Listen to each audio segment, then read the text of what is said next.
very much for joining us bright and early this morning for Aitken Partners Women in Business Breakfast. My name is Imogen Timms. I'm a lawyer at Aitken Partners and I'm the Deputy Chair of the Aitken Partners Women in Business Breakfast Group. Before we commence today's proceedings, I'd like to begin by acknowledging the Wurundjeri people, the traditional custodians of the land in which we are meeting. I would like to pay my respect to their elders, past, present and emerging, and I extend that respect to all Aboriginal and Torres Strait Islander people here today.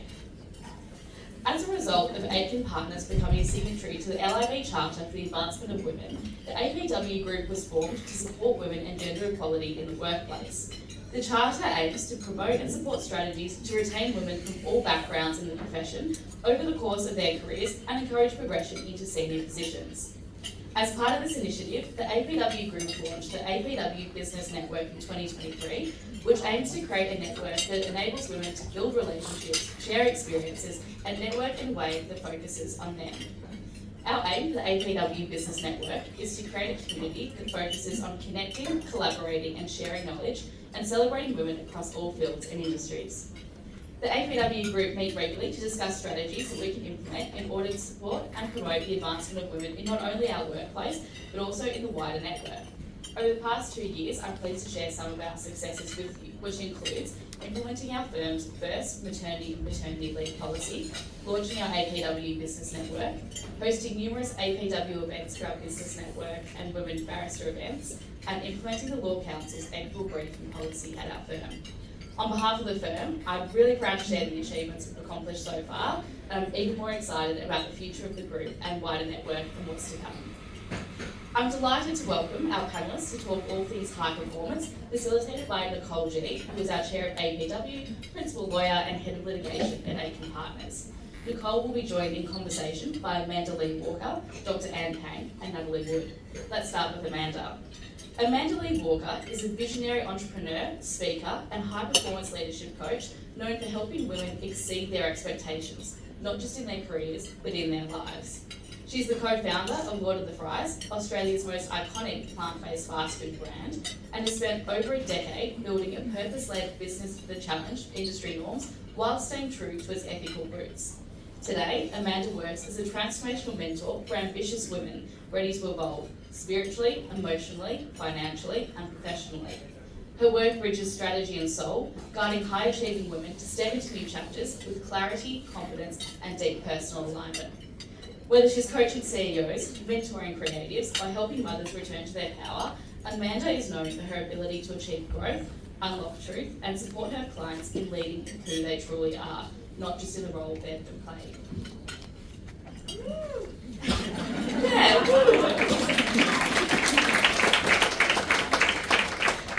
Exactly that energy.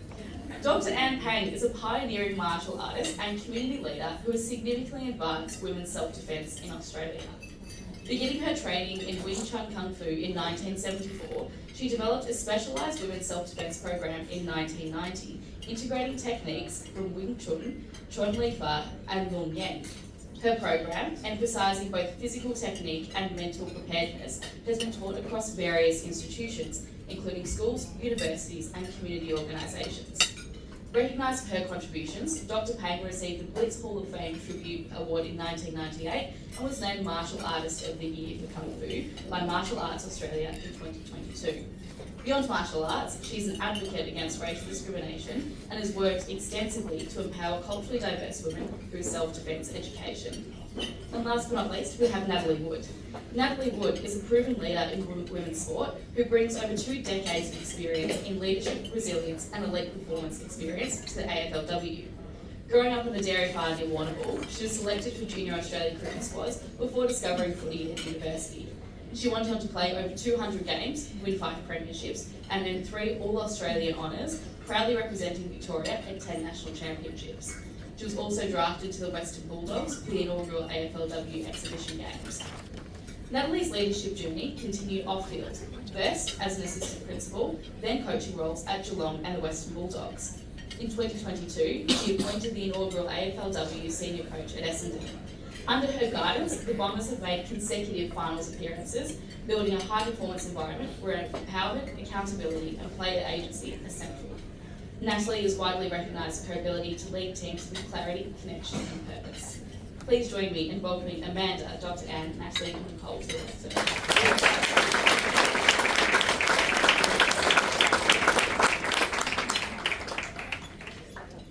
Oh, thank you.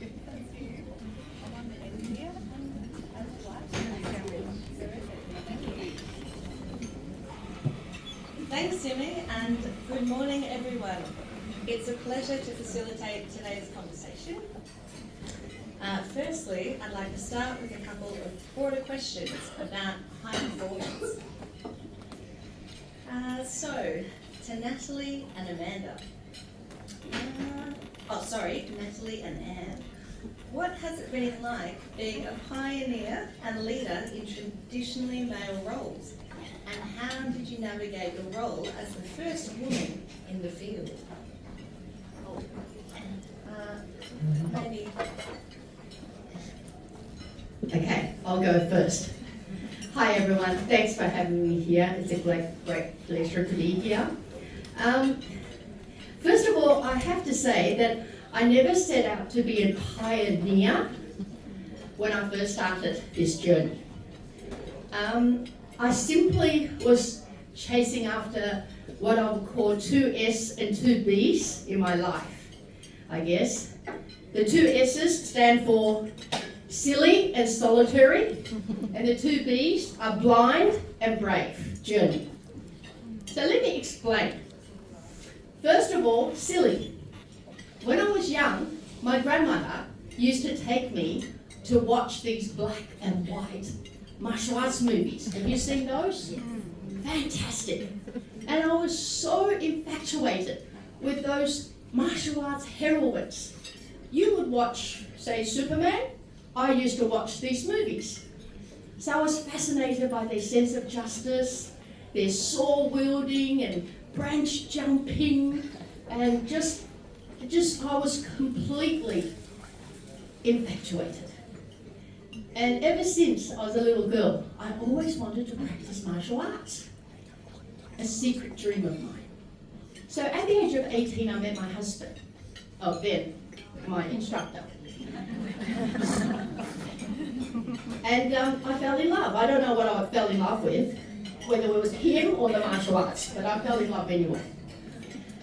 And I started practicing. So it was just a silly girl's infatuation and fascination with the power, the grace, just the use of your own body to feel that sense of empowerment was what really fascinated me. And I've been fascinated ever since. So when I met him in 1974, that was when I first started. Then it has been rather a solitary journey because I guess I was pretty much on my own, as all of us. We're all lonely sometimes. And that's okay, because we like ourselves. We like our own company, don't we? Yeah. It's good to be alone sometimes. And the 2 B's, blind. I was absolutely blind to all the stereotypes. I didn't know I wasn't supposed to be the only woman doing what I was doing, entering into tournaments against the men, or going to fight against people of all sizes and styles. I guess I was pretty blind. So yeah, you can say I was a bit brave. I think I've taken up a lot of your time. And Natalie, would you like to share on this? No, I think I'd like Anne to just keep going with her story time, actually. And I won't pick any fights next year either. I might lose those.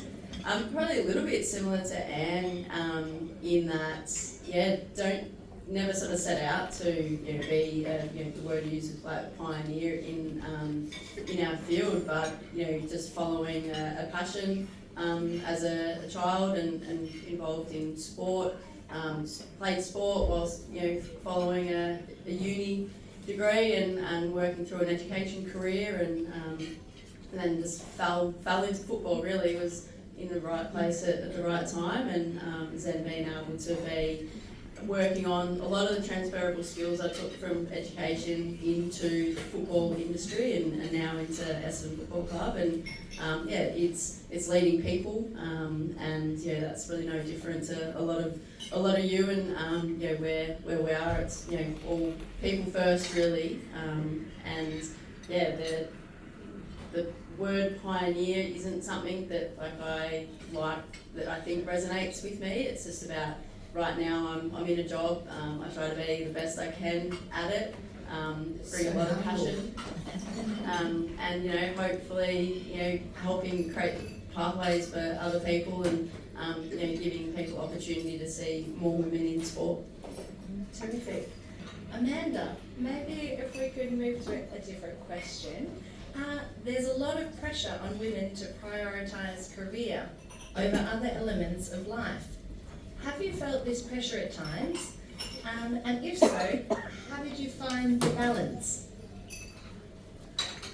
Hi, I feel so much pressure right now. So pressure, very interesting, and balance also not really a thing.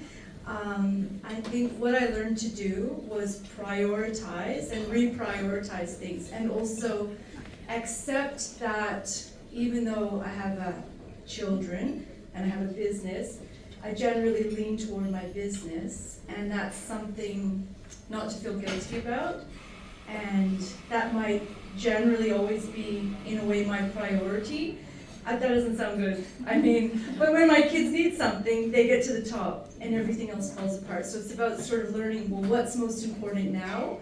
And I studied meditation for a long time, and I think that helped me accept that part of myself that's naturally more driven toward doing my own ventures, and then also kind of understanding what needs to be done in the moment and releasing guilt, not aligning with people feel like maybe if you feel guilty that you're not, if you feel guilty like it has some sort of traction in it, it gets you ahead. But I realize that guilt is something that's just made up, and I'm not going to go there, just making my choices conscious. So I like pressure actually, but right now I feel a bit nervous. I do like pressure because it's very motivating. In conversation with friends, Amanda. And do you have anything to add in terms of this conversation about a lot of pressure on women to prioritise career, finding the balance? First of all, I acknowledge that there is a lot of pressure on all of us to balance so many things in life, and we're all expected to be superwomen these days. I acknowledge that first of all. However, in my own path, I probably never saw what I did as a career. I just saw it as something I love. And because it was something that I truly loved and was passionate about, I think the pressure sort of eased. And I'll tell you a quick story. In 1985, I went into the Victorian Championships, and I came third. I brooded over it for years. I wanted to win. I was not in the right frame of mind. All I wanted was to win. And in 1987, the Australian Championships came up. So I was so determined to win that I was working for National Mutual. Doesn't exist anymore. And I had an office of my own. And I practiced so hard that at lunchtime, I would figure out exactly the thickness of the mat, the height of the ring, and I would replicate that on my office desk. I would take everything off and I would line it up on my office desk. And I used to do the form, which is a series of movements that martial artists do, on that mat in the middle of my office. So you can imagine the looks that I got from the staff members all around. Anyway, that's how dedicated I was to win. And one day, I was counting down the days and the hours to the tournament. And one day I was in the lift, and being like small, I was overshadowed by everyone else in the lift. Everyone was taller than me and bigger than me. I was in the lift and I was feeling quite claustrophobic. And then I felt more and more pressured, thinking, it's only 3 days and 16 hours to go. And I felt this pressure. There was so much pressure on me. Then suddenly I heard this voice asking me, where's the pressure coming from? I said, well, I represent the school. It's from the school. And the voice said, no. I said, well, it's from my husband. He's the head of the school. I need to win. No. I thought, well, where else could the pressure be coming from? And I was having this weird conversation in the middle of the lift.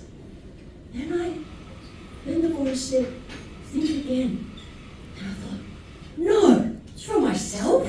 Am I that stupid? Okay, all right, it's for myself, all right? And then the voice said back, yes, you're right. Then all of a sudden I felt this heavy weight lifted off my shoulders, thinking, wow, I'm free. I'm free because I can release and control that pressure. Do I still want to be in this tournament? I can pull out right now. Did I want to do that? And the voice said, it's up to you. Oh, and I felt so good. I jumped out and raced out of the lift, and I was like laughing and cheering myself on. And I still went in it. But on the day of the tournament, I was happy. I enjoyed myself. I allowed myself to enjoy myself because I was passionate about it. I jumped into the ring. I arrived there really early. And when I tested the ring, I knew it was the right thickness that I had practiced on. It was the right softness, the right texture. And I had this winning smile on my face. This was before the tournament. And then 1987, I won the Australasian Championships. I shook the hands of the judges later, and I said, thank you very much. And one of the judges was very observant, and he said, I knew you were going to win the moment you jumped into the ring and you had that smile on your face because you were the only competitor that looked like a winner, that looked like she was having a great time. So I hope that story helps you. Yes. Think about what sort of pressures there are in your life, what you're passionate about. Thank you. Thank you, Anne. Now, talking about some of the challenges. Natalie, what was the biggest professional challenge you've had to date, and how did you navigate through it? Yeah, it's a really interesting question, and probably my mind's drawn back to changing careers. I had moved out of Melbourne. I'd stopped playing sport. I'd taken what I thought was a career job and worked as an assistant principal down in Ocean Grove. Always wanted to live down by the beach again, and thought that was the next 10 or 15 years of my life, and had gone back to uni, had started a master's in school leadership. I was really well supported by a lot of great mentors in principals within the schools and the region. And sort of about 2 or 3 years into that, I just kept having this nagging sort of feeling. I'm not sure those of you who have driven through Geelong, the stadium sort of stands out. You can't help but notice the big light towers, and anywhere you drive in Geelong you just see GMHBA. And I just kept having this nagging feeling every time I sort of see it, and I was like, I think I want to work there. And I had no sort of reason as to why or knowledge of football, except that I had played for 17 years, but I didn't know what the inside of an elite sporting environment looked like, or what administration roles looked like, or even a coach role. And but yeah, every time I'd see this building, I'd just be like, I really want to work in there. And so followed a couple of leads and had a few different conversations, and then over the course of 18 months, Geelong had invited me in. They'd given me a small role, and I'd started to learn about what coaching football was about, and was doing this on top of running a campus in Drysdale. And over the next 6 months, 8 months, I just kept finding as much passion in the football club as I was in the school. And another sort of 6 months passes, and starting to get more opportunities at Geelong at the time, and then had to make a decision. And women's football was a few years, I think it was 2019 or 18 at the time. So AFLW had been around for a couple of years. There was 8 teams in the competition, so it was growing. But I worked in government education, and had an ongoing job. So once you've got that, they can't kick you out. You've got it forever. And so I had this really ongoing career, and then had this opportunity to step into something that was been there for 5 minutes. I was always probably a bit sceptical of the AFL at the time, and wanting to know how long are they going to keep investing in this shiny new thing in AFLW before they take it away as quickly as they built it. Sort of kept having this nagging feeling, and in the end I went to my principal and I asked for 12 months of leave without pay, of which they granted me, and then I was just volunteering at the football club at the time, and so then I just spent all my spare time, which I now had a fair bit of, and sort of within a few months they'd offered me a part-time job and then a full-time job after that.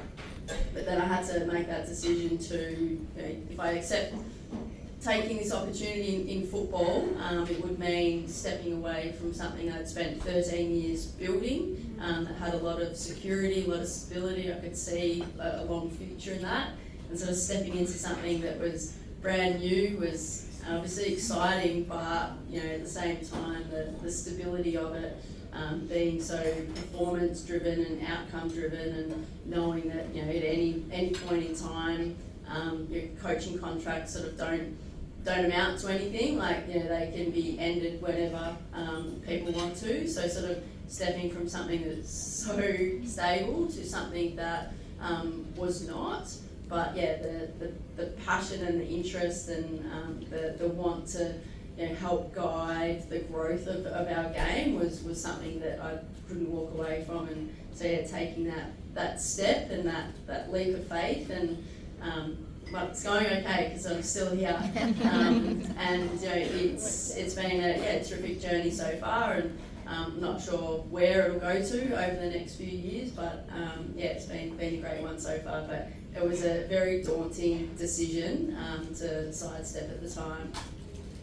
A brave decision. Amanda, Lord of the Fries became Australia's largest plant-based fast food franchise.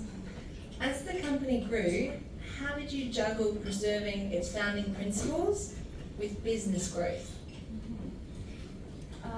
That's a good question. So I kind of want to answer. I want to say something to something I observed with these two women. Sure, go ahead. I really love how you followed your soul path instead of maybe what would have been the safe path or the easy path, or what your parents expected you to do or what society would have expected you to do. You followed that inner urge and that pull. It's usually a person, place, or thing that just kind of lights up and it doesn't stop calling us, and you did it, and I'm happy, and it's very inspiring, and I want to live that way as well. So back to that. I just want to say it's so cool, when you hear that, because it is so scary. Usually those things that come up for us that just keep showing up, we want to do it, but it's at the risk. I have to let all of these other predictable things go to get that. But then when you do it, how good is it? So having a business that's built on ethics and values and has integrity, and it's built from that, and then it's growing. How do you keep that? It's very difficult because the bigger you get, the harder it is to control things. So basically it comes down to your structure and your systems and how you keep bringing things back to the original core values and your leadership. and communication and connecting. But at the same time, it's the bigger it gets, the harder it is, and it can just slip away. And then you have to make decisions like I made, like this has gone way too, I've lost control of the original values, I've lost control of the heart of this business has somehow slipped away. So I would say it's difficult. Yeah, your structure, your systems, your leadership, you can do all of that, but then at some time it might just go, and then you have to decide, okay, this is not working for me anymore. I don't have that connection with it. It's a sort of an awkward answer, but it's true. Good luck. We heard from Natalie a bit about that transition and the challenge. Back to you, Amanda. We're spending a bit of time with Amanda now. Earlier this year, you started a new chapter in high performance coaching after 2 decades at the helm of Water for Fries. Can you share with us some of your experiences around taking a risk and trying something different? Yeah, so actually, bravery. Yeah, thank you. So it's actually not, I didn't just start then. So I started in 2013, someone offered to buy Lord of the Fries for a lot of money. And at that time it was a family business. It was me, my husband, ex-husband, and his brother. And it was one of those, like zoo retail that grabs up whole businesses and brings. So they offered us a lot of money, and they were going to become our employers. And I thought to myself at that time, oh my God, how am I going to be an employee? I'm so wild, and I have my own schedule now, and I'm so self-driven. I'm going to have a boss all of a sudden. I'm going to get fired at my own job. How can I even do this? So then I thought, okay, what even skills do I have? Really, what am I actually doing? I couldn't even, some people are less conscious of what they bring to the table and what they're talented at, and I think I'm one of those people. I can do all these things, build a business from scratch, and then maybe not know that not everyone can do that, or that those are talents. Anyway, so I was quite nervous, and I thought, okay, well, what do I love about this business? I love the people, I love the leadership, I love the coaching, I love the talking, I love all that stuff. So then I enrolled in a coaching program because I thought, okay, you know what? At least I'll get really good at that, and then that's a transferable skill. Plus, I'll put it on the business and I'll pay for it. So I started studying that, and in that time, I also got invited to speak at the League of Extraordinary Women. I don't know if anyone's ever heard of that, but that was quite good a few years ago. And from there, I started getting women coming and asking for mentoring. So for many years, I've worked as a mentor and a coach, but I didn't really make it a business. I didn't really charge, I didn't really take it seriously, I just loved it. And I didn't advertise, didn't really ever have to, people just came to me. And so that was really cool. So it's not just very brand new. However, I did leave my business in January. And at that point, I had to make a really big decision. Do I start another business from scratch, like another food business, which I could? Do I align with another person's food business? But then I realized, wait, I don't even know if I like food business. What am I, I love food. I love food. But do I want to have a food business and do that again? Oh my God, that's a lot of work. So similar to how I was admiring these leaps of faith, I really just dug in and thought, what are the things I love the most about my life, myself? I'm 50, I've got 50 more amazing years. What am I going to do with it? Who do I want to be? So I started my own coaching consulting business, and it's been amazing. It's not easy starting, again, and then you have to exercise all these skills. I used to just all this money would just come to me all the time, and now I'm like, oh wait, I gotta make some money. So it's a big deal, but you know what, it's worth it because I'm stretching, I'm growing, I get a chance to, start again from the level of my soul, my passion, without anyone telling me what I have to do. I get to choose what I want to do, but it's not easy. I love it, and it's worth it. So now talking about as a high performance coach, what do you think are women's greatest leadership strengths? And what do you think women tend to let themselves down or underestimate about themselves most? Well, I think women, it's starting to change, but I think women's inner wisdom and intuition and their ancestral energy. I think those things get overlooked. I think women can, draw more on their inner resources and their connection to universe and source energy and their connection to other women. I think that these are the new leadership skills that are emerging. Their body sense, their gut feeling, their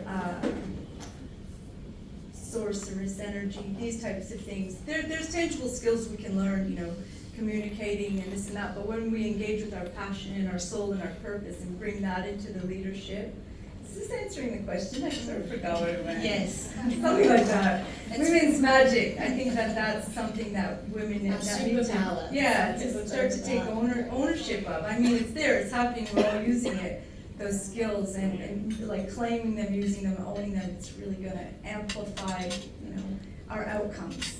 Thanks, Amanda. We might go back now to talk with Anne.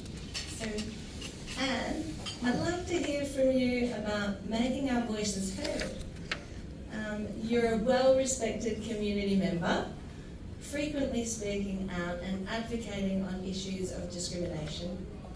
Women generally experience a lot of pressure. We've been talking about pressure today. Sometimes to be soft and not have a strong voice. What helps you find and maintain your voice and the strength to stand by it? I think there's so much in that fascinating question, thank you. I'm going to unpack this bit by bit.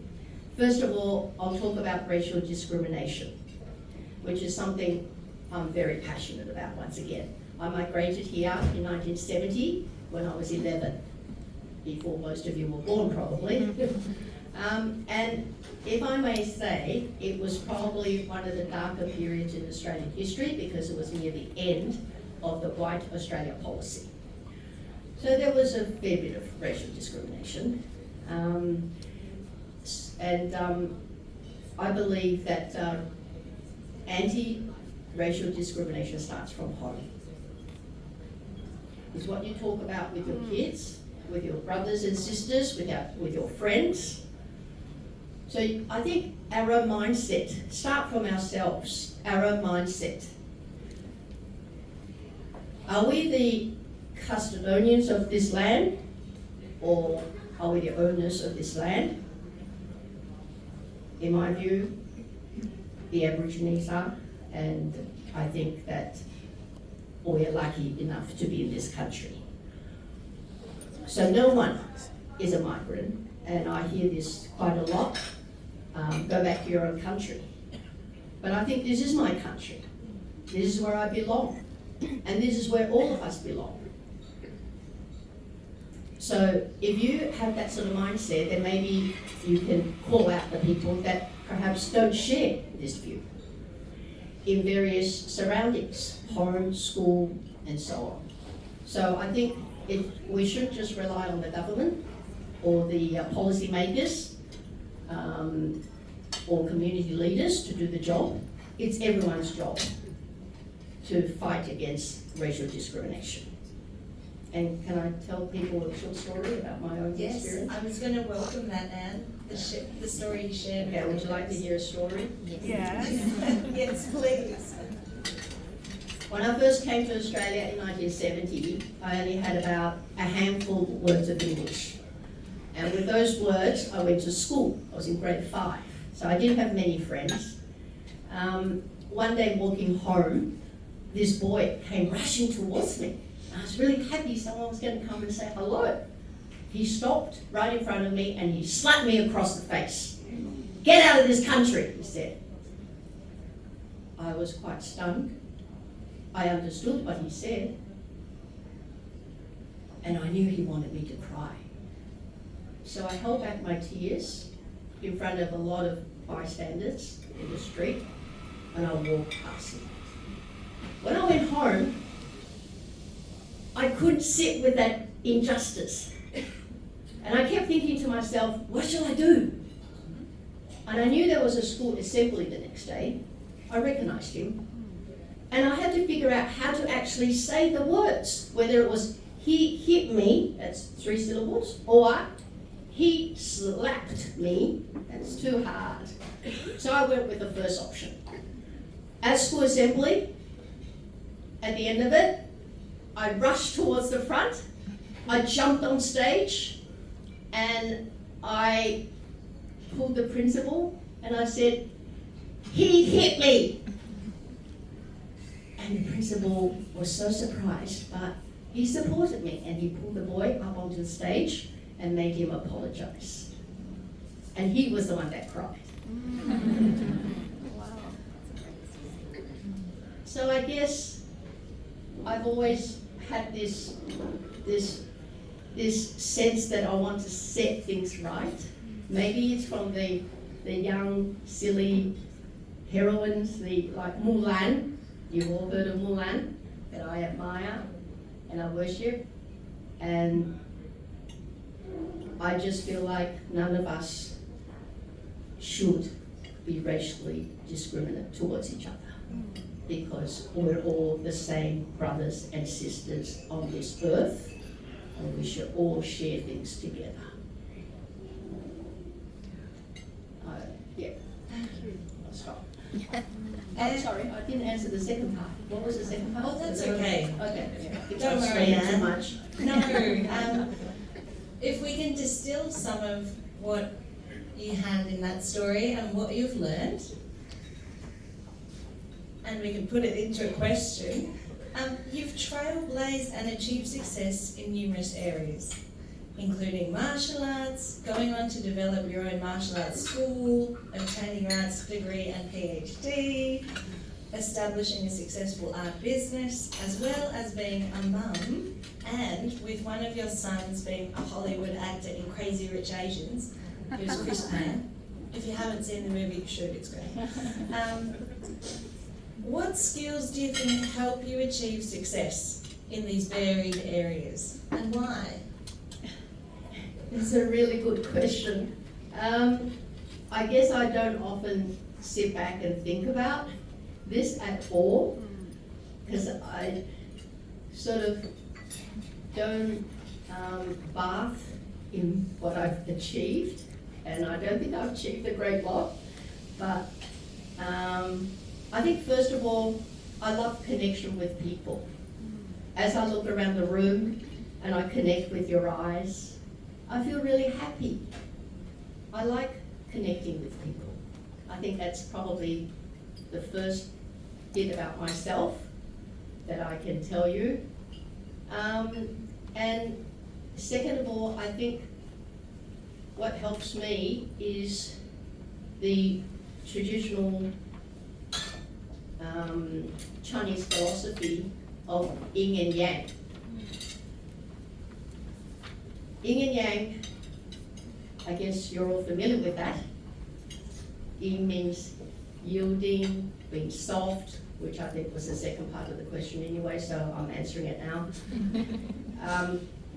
And yang means being powerful and strong, like day and night, like black and white, and so on and so on. And I believe there's a place for everything. I think sometimes we downplay our femininity. There's nothing wrong with being soft. There's a place and a time for being soft. For you, legal eagles, you might have to be soft to talk to your clients so you can earn their trust, so you can get every single detail of the case out there for you to assess, so you can prepare a better case. If you're really hard about it and you assume a lot of things, tell me about the case. So what have you got? Are they going to really tell you anything? But if you're really gentle about it, maybe you can extract far more information. And maybe some of the information might really surprise you. Keep an open mind. So being soft is really, really important. Nothing ever is wrong with being soft.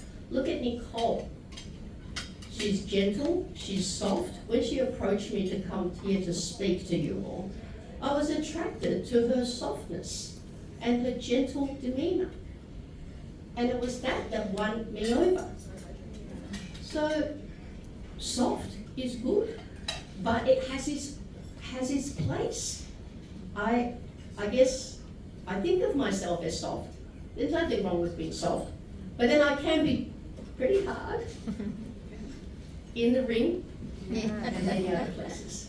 And in our conversation, we talked about how also this sort of yin and yang, the softness and hardness, also factors in martial arts. Can you talk a little bit about that? Just practically. Yeah, sure, I'd love to talk about it, but I need a male volunteer.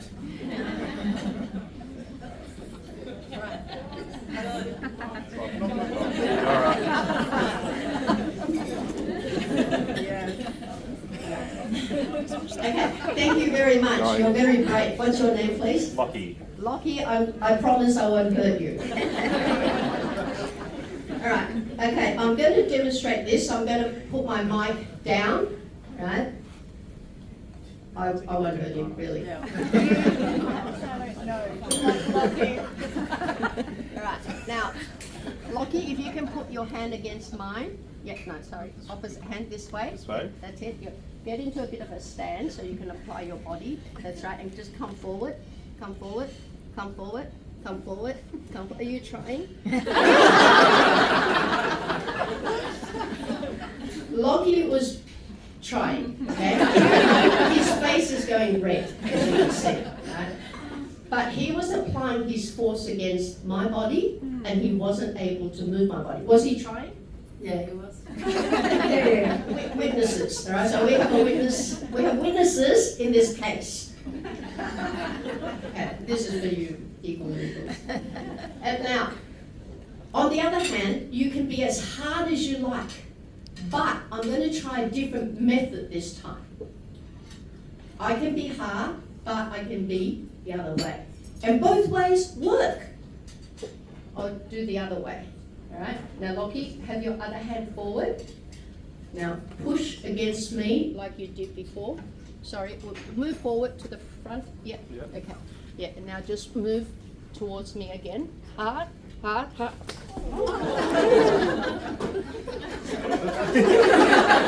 I was going. Now he thought he was going and I was being soft. What did I do? I yield. If we could play that in slow motion again. Right, we'll do this for them, all right? Just do it slowly. So he was forcing his arm forward. He was giving me all his force. He was coming through. But this time I decided to let him go and counter from the side. Thank you very much. A hand for Lockie, please. I think that probably demonstrates the use, the blend, the transitional, that split of a second decision you need to make between hard and soft. Indeed. Thank you, Anne. Taking some other learnings from sports and I can't follow that. that's okay.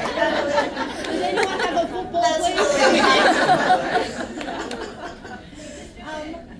sports psychology is a huge part of maintaining optimal performance. As lawyers, people in professional services, in business, what takeaways do you think we can learn from sports psychology to optimise our performance every day? Yeah, I think one of the things that's probably changed over the last sort of 5-10 years is a real shift from sports psychology to performance psychology. If back in when I was at school, you could study psychology or you could go into the stream of sports psychology, and I think now like listening to Anne here and obviously in your worlds as well, that performance psychology is like it's more broad than sport, and it's actually more prevalent in so many aspects of our life, and you just saw that with Anne there, in terms of she's in a critical situation whereby she needs to have clarity in her mind. She needs to have strategies that she can draw on to then be able to make a critical decision and then be able to perform and execute that. And so for Anne to be able to be doing that, there's the clarity that needs to be available for her in order to do that, and then do it in a over and over and over. So I think in terms of performance psychology, and I'd probably, in talking with a couple of people earlier today, it's something that I understand in your field, starting to give a lot more time and energy to it, and understanding that need to look after your bodies and your mind and your physical and mental state, so that you can be the best that you can be at home, at work, and in the rest of your lives. And that, obviously, sport has taken such a great amount of the spotlight in terms of that performance psychology, but I think we're all starting to see how it translates to all of us in everything that we do. Be that in terms of your own individual psychology, be that in terms of the social psychology and your team dynamics, how you're leading your groups as well. So we've got three of our leaders, our team leaders here today, which is fantastic, and they do a lot of work not only on themselves as the performance of individual athletes, but how are they leading and guiding the team so that the other players can get the best out of themselves. I guess some of the strategies that really sports spend a lot of time working on is around that visualization, that mental preparation, the breathing is a big one as well. And so I'd really encourage all of you to look at performance psychology a lot more broadly, because even for me as a coach, I'm not the one, hats off, I don't know how these guys do it in terms of running out onto the field and working at such a high level and being so combative. I just have to stand there and think in the moment, but I've probably learned more about performance psychology as a coach than I ever did playing any sport, because that's the only thing I have to rely on. In the moment, the only thing I can rely on is the clarity of my mind, the clarity of the decisions.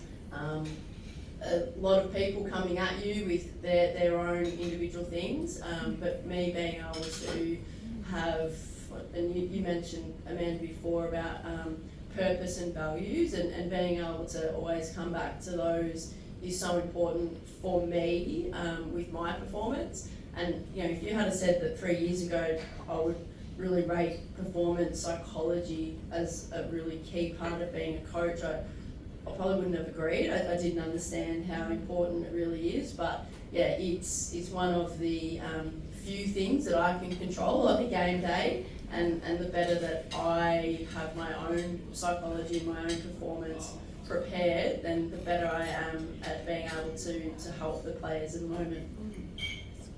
Thank you, Natalie. So just to close, a question, or maybe sort of two wrapped up in one, to each of our wonderful panel members. You're all engaged in coaching and training the next generation of women. When coaching other women, what are some of the key messages you try and instill in your students, and why? And what's some of the takeaways for us today? Maybe we can start with you, Amanda. Okay. I was just reflecting on what you said and listening. And one thing I like to teach and practice myself is the importance of creating the systems in your life, morning and evening, that anchor you into your best energy. So that can be, everyone kind of has their own best operating system. So if that's visualization, breath work, meditating, writing, your nutrition, your exercise, what are the things that you do that bring out the ultimate version of you? And then that way, when things kind of go off and off kilter and wobbly, you kind of know, wait, I haven't been doing any of these things. It's no wonder that's not working for me. So I like to teach that and encourage that and foster that. And then, of course, I think one of my main talents is to help women, I mostly work with women, find their truer level of their calling, the one that comes from inside of them, from their soul, rather than the one that they created through their conditioning, and how to bring that forward. But anyways, how to sustain that would be through these these practices and daily habits. And I also wanted to add, built on what you said, the more we have these practices of connecting to our inner being and our inner silence, actually when we're in a scenario where there's pressure and we're in the moment, it kind of stops time, gives us a little bit more time because we have a bank of energy that we can draw on that allows us to respond in the moment to something more aligned. So Gives us that clarity. yes, I like that. yeah, we build it up by doing these things. We build up a sort of storehouse of that when we need it. Voila. Yeah, I guess it's probably two parts for me. One is like as an individual, I'm quite sort of purpose and value driven, and I like to sort of build that in with any of the teams that I'm working with, because my strong belief is that if you understand a little bit more about who you are and why you're doing something, then you're better placed to understand the steps to go through, and then you're more equipped to ride the ups and downs, because it doesn't matter what we're doing, there is ups and downs, and being able to work through the downs. But then probably something I've really learned in the football environment is that they'll always be there. Like you can't, for us, like I can't not select people. I can't prevent people from getting injured. I can't, I can't stop losses, at different times, and that those hard times will always be there. But it's a real deliberate choice on, do you invest 100% of your time and energy on those bits, or do you give it the due amount of time that is required, but then also have space for enjoying the good moments and the successes and the happy times, because both do exist. So I'm sort of a big believer on the purpose and values, being able to help cultivate that. And the other sort of theory I like to or philosophy I like to have with myself is that, and it probably came through in that story about the stadium before, but it's that pull on the red thread notion. And I know there's a number of different ways that philosophy can be interpreted, but for me it's that having that sense of curiosity, and if there's something that is a bit sticky for you that you keep coming back to, or if there's something that ignites a little bit of a passion, or have a sense of curiosity, and just go on and pull on that little red thread for a moment and unpack it a little bit more, because you never know sort of what the journey is that lies ahead. But if you're prepared to ask yourself questions and go down different paths, you never know where you'll get to.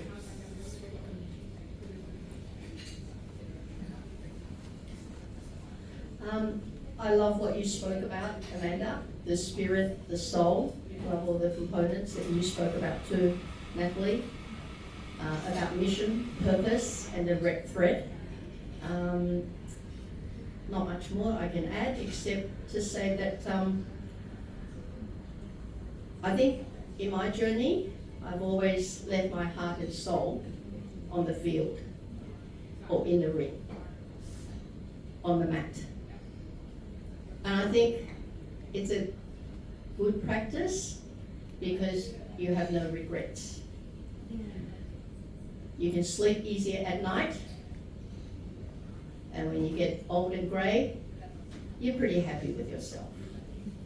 So try your best in everything that you do. It doesn't matter if you fail. Doesn't matter, because I didn't have it all figured out when I set out on my so-called career. I'd never thought of it as a career. I just chased after my passion. So I guess I'm giving you permission to make lots of mistakes and to mess things up. And that's okay, because at least you give it a go. And finally, I like to rephrase the serenity prayer, but in my own words. But I'll say the serenity prayer first. Dear God, please give me the serenity to accept the things I can't change, and the courage to change the things that I can, and the wisdom to know the difference. I'll rephrase that. Dear God, please give me the softness to yield when I need to, And please give me the strength to stand up when I have to. And give me the instincts to know the difference. Thank you.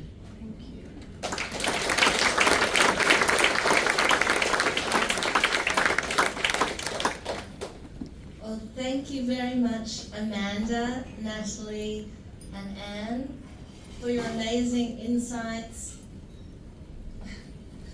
and all your time, effort, preparation, bravery throughout your careers, and to be able to share your insights with us today. We're so powerful, so inspiring. I hope we all go away today, feeling buoyed by your strength and your bravery and your courage to share with us today, your personal stories and your journey. So thank you so much. And we just have a small gift for you. Thanks, Amanda.